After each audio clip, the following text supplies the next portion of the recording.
Hello welcome back to sandies kitchen. ఈరోజు ఇంట్లోనే bread omelette ఎలా తయారు చేసుకుందామో చూద్దామండి. ఫస్ట్ 2 ఎగ్స్ని బ్రేక్ చేసుకున్నానండి. అందులో చిటికెడంతా అల్లం వెల్లుల్లి పేస్ట్, చిటికెడంతా పసుపు, తగినంత కారము, తగినంత సాల్ట్ వేసుకున్నాను.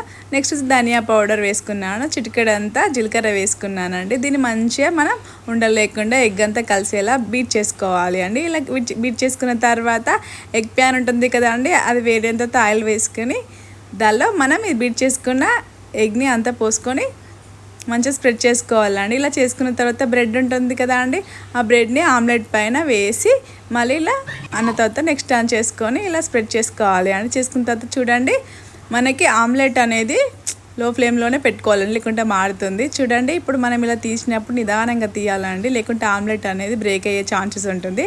నెక్స్ట్ టర్న్ చేసుకోవాలి అండి. చూడండి, మనం కొంచెం వెయిట్ చేయాలి అండి ఆమ్లెట్ అనేది రోస్ట్ అవ్వడానికి. చూడండి ఎంత పఫీగా వచ్చిందో, అంతే అండి. మళ్ళీ మనం నెక్స్ట్ టర్న్ చేసుకుంటే చూడండి, అంతే. ఎంత ఈజీగా బ్రెడ్ ఆమ్లెట్ని మనం ఇంట్లోనే చేసుకోవచ్చు అండి. పిల్లలకు నచ్చినప్పుడు చేసి పెట్టచ్చు. చూడండి, దీన్ని 2 బ్రేక్ చేసుకొని తింటే చాలా టేస్టీగా ఉంటుందండి. ఓన్లీ ఆమ్లెటే కాకుండా ఇలా బ్రెడ్ ఆమ్లెట్ వేస్తే మనకు తిన్నట్టు కూడా ఉంటుంది, చాలా టేస్టీగా కూడా ఉంటుంది. పిల్లలు అయితే ఇష్టంగా తింటారండి. సింపుల్ అండ్ ఈజీగా ఇంట్లోనే బ్రెడ్ ఆమ్లెట్ని ప్రిపేర్ చేసుకోండి. మరిన్ని వీడియోస్ కోసం